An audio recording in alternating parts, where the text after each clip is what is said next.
आता मी उतरलो आहे CSMT रेल्वे स्टेशनला, छत्रपती शिवाजी महाराज रेल्वे टर्मिनल्स. आता मला प्लॅटफॉर्म नंबर 12वर जायचं आहे. हा मुंबई लोकलचा आहे. आता 12 नंबरवर आलो आहे. काय नशीब आहे, आल्या आल्या लागली आहे गाडी, लागते मग. आपल्या डब्याच्या इथे जाऊया, दाखवतो तुम्हाला कोणता डबा आहे, कोणती गाडी येते. आज माझा प्रवास होणार आहे train number 12133 down Mumbai CSMT Mangalore एक्सप्रेसमध्ये. आपला डबा आहे S3.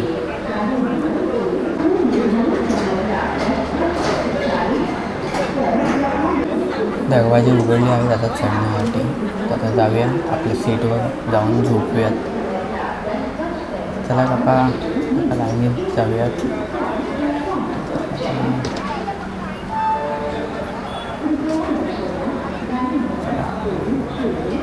गणपती बाप्पा.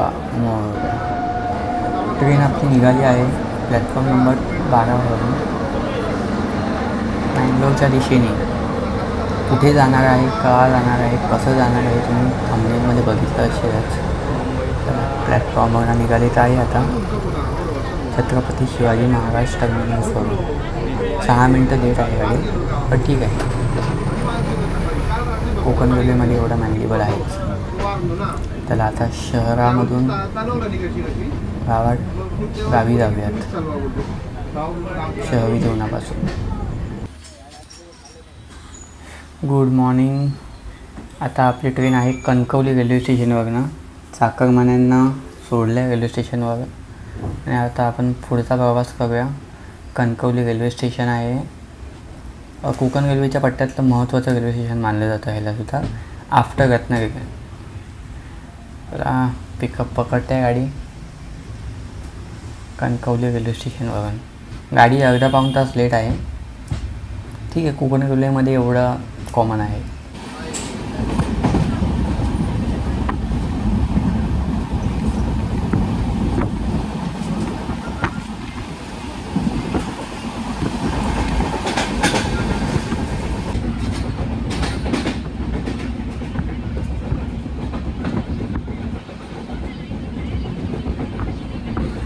अचानक बाहेर बघता ना एक लक्ष गेलं इंडिकेटरवर ट्रेनमधल्या.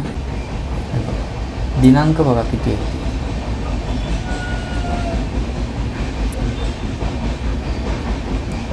दिनांक आहे 12/11/2017.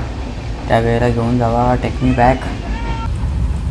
अचानक पाऊस चालू झाला आहे म्हणून खिडक्या खाली करून ठेवलेत, भिजायला होईल नाही. छान वाटतं, पण मस्त व्ह्यू आहे बाहेरचा. ट्रेन आपली सुसाट जाते कोकण रेल्वेमधून मडगावच्या दिशेने.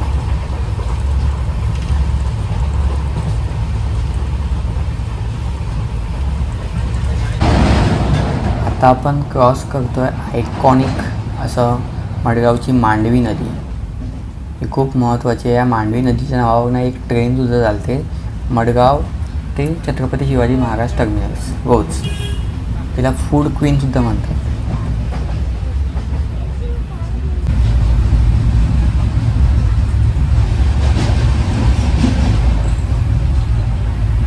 आता मी उतरलो आहे मडगाव रेल्वे स्टेशनला. तिकीट वगैरे चेक झालं आहे. मडगाव रेल्वे स्टेशनच्या बाहेर आलं तर तुम्हाला कसं चीपेस्ट वेने जाता येईल हे सांगणार आहे. तर मडगाव रेल्वे स्टेशनच्या 1 नंबर प्लॅटफॉर्मवर बाहेर आलो की हा रस्ता जातो. त्या रस्त्याने चालत जायचं आहे सरळ. तोपर्यंत मेन रोड लागत नाही. हार्डली 50 मीटरचा रस्ता आहे. या रोडने चालत जाऊया. आतमध्ये खूप महाग असतात. तर आपण आलो आहे बस स्टॉपला. हा रेल्वे स्टेशनच्या बाहेरचाच आहे. 50 मीटर हार्डली चालावं लागतं. एक बस पण आली आहे, बघूया बस मडगाव टर्मिनलला जाते का. धाव्या मडगाव जाते आहे, पण माझ्याकडे गर्दी खूप आहे बसमध्ये. नको बसायला असं वाटतं आहे. खूप गर्दी आहे बसमध्ये, जाण्यात काही अर्थ नाही. पॅक आहे. बघा कसं जायला मिळतं आहे ते. आता बस तर गेली, दुसरी बस तरी इथे बघू कसं काय जायचं ते. तर फायनली मला रिक्षा मिळाली आहे, शेअरिंग रिक्षा. 200 रुपये सांगितले आहेत, 3 सीट मिळाल्या. तर आम्ही 70 रुपये देतो आहे इंडिव्हिज्युअल, प्रत्येकी पर पर्सन 70 रुपयामध्ये मडगावच्या बस टर्मिनल्समध्ये सोडणार आहे आम्हाला रिक्षावाला. एक हार्डली 10 मिनटाचा रस्ता आहे. पैसे सुट्टे काढून ठेवूया, मोठी नोट दिली तर पुन्हा द्यायचं नाही. 70 रुपये देऊया. त्याकडनं आधी डिस्कस करूनच घ्या, आता तिकडे गेल्यावर जास्त सांगेल. आधीच सांगा आणि शक्यतो सुट्टे पैसे द्या, बेस्ट आहे. मस्त आता इथे बस स्टॉपला उतरलो आहे. एक मस्त नाश्ता करूया, मस्तपैकी इडली सांबार नाश्ता करून आलो आता मस्तपैकी. नाश्ता ओके होता, पण ठीक आहे, सकाळी चालून जाईल. तर आपण इकडे आपल्या रिक्षावाल्याने उतरलं आहे. तर बाजूला एक हॉटेल होतं, उडपी समथिंग. इकडे आपण इडली सांबार खाल्ला आहे आता. आणि आता रस्ता क्रॉस करून हे समोरच मडगाव टर्मिनस आहे, बस टर्मिनस. इकडनं मडगाव गोवामध्ये जायला प्रत्येक ठिकाणी जायला बस मिळतात तुम्हाला. तर आपण आता आतमध्ये जाऊया आणि विचारूयात कानकोनला जायला बस कुठून मिळेल आणि कितीची आहे, किती पैसे घेतात ते. तर आता आपण जाऊयात तिकडे बस स्टॉपच्या इथे, म्हणजे ते तिकडनं तिकीट वगैरे निघतात ते. मी इकडे बघतोय खूप कर्नाटकला जाणाऱ्या सुद्धा गाड्या आहेत. आणि आता विचारूया कसं काय ते.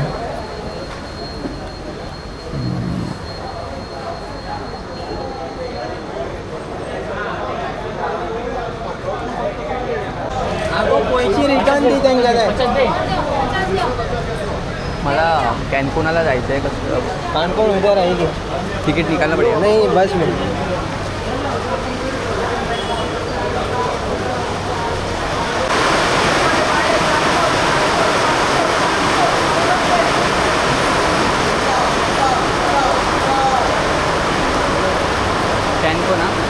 कॅनकोना हाँ कानकोना.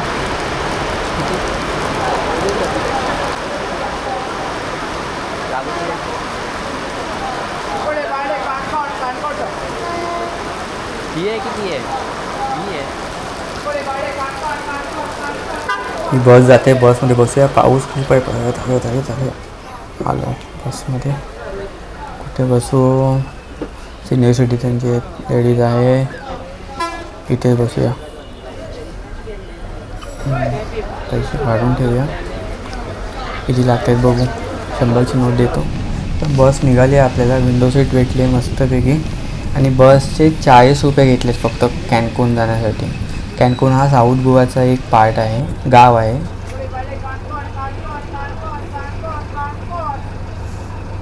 तर 40 रुपये बोललं आहे.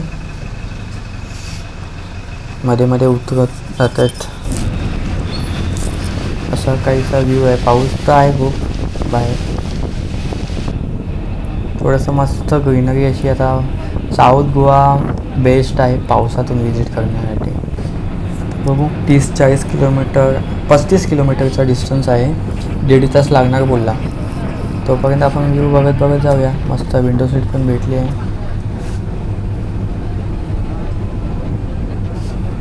व्यवस्थित आहे. असं मस्त घाटाचे सेक्शन आहेत मध्ये मध्ये. त्या घाटाच्या सेक्शनमधनं आपल्याला जायचं आहे कानकोन.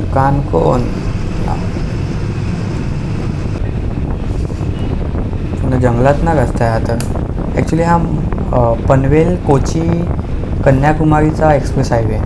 तिकडनंच आपण जातो आहे. काय रस्ता आहे बाजूला, व्ह्यू पण टॉप नॉच. तर आता बस पूर्ण खाली झाली आहे, सर्वजण उतरले आहेत बसमधून. आपल्याला आता पुढच्या स्टॉपला उतरायचं आहे. बस पूर्ण खाली आहे. चला निघाली आहे बस. उतरूया पुढच्या स्टॉपला. आधीच्या मागून उतरूया आपण. बस स्टॉप आलेला आहे. आपण उतरलो आहे पालोलेमच्या इथे. आता आपल्या स्टेच्या इथे जाऊयात. हा रस्ता घ्यायचा आहे. अरे बापरे, चिखल आहे पूर्ण, बाजूने जावं लागेल. इथे आपण आलो आहे आपल्या स्टेच्या इथे. स्कूटी रेंट वाले आहेत, सगळे पार्किंग आहे. गेट उघडूयात. उघडाच आहे गेट. चला, प्रॉपर्टी तर मस्त आहे, मेंटेन आहे, वेल मेंटेन आहे. मस्त असं जंगलाच्या सानिध्यात आपण स्टे बुक केलं आहे मी. जाऊयात रिसेप्शन डावीकडे. मस्त केली आहे प्रॉपर्टी. बाजूला सगळी झाडं आहेत, लाद्या वगैरे टाकल्यात चालण्यासाठी. मस्त इको फ्रेंडली आहे अशी. हे बाजूला रूम्स आहेत, बघू कसं काय ते. Reception state. ओके, ही वाटतं विहीर आहे वाटतं, बावडी. तर आपण आता रिसेप्शनवर पोचलो आहे. चेक इनची प्रोसेस करूया कसं काय ते. आता मी चेक इन केलं आहे नुकतंच आणि ही माझ्या रूमची बाल्कनी आहे. इथे बसून काय मजा येईल, काय एकदम शांत वाटतं आहे खरंच. जो काही व्ह्यू भेटतो आहे इकडनं, एकदम मस्त झाडं झुडपं आणि एकदम पावसाचं मस्त थंड चिल्ड वातावरण आहे एकदम. हे असा एवढा मोठा पॅसेज आहे, छान आहे. इथे काम करू शकतो, थोडं चिल रिलॅक्स अशी प्रॉपर्टी आहे, छान आहे. पण आता चेक इन झालं आहे, फ्रेश पण झालं आहे. आता थोडं जेवायला जाऊया आपण.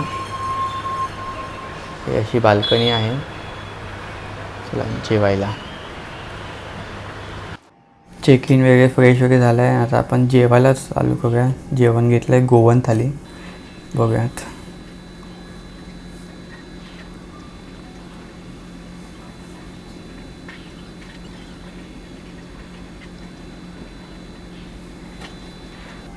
डिझर्टमध्ये काय आहे बघूया. चॉकलेट ब्राउनी आहे कशीला. आता मी जातो आहे पालोलिम बीचच्या इथे.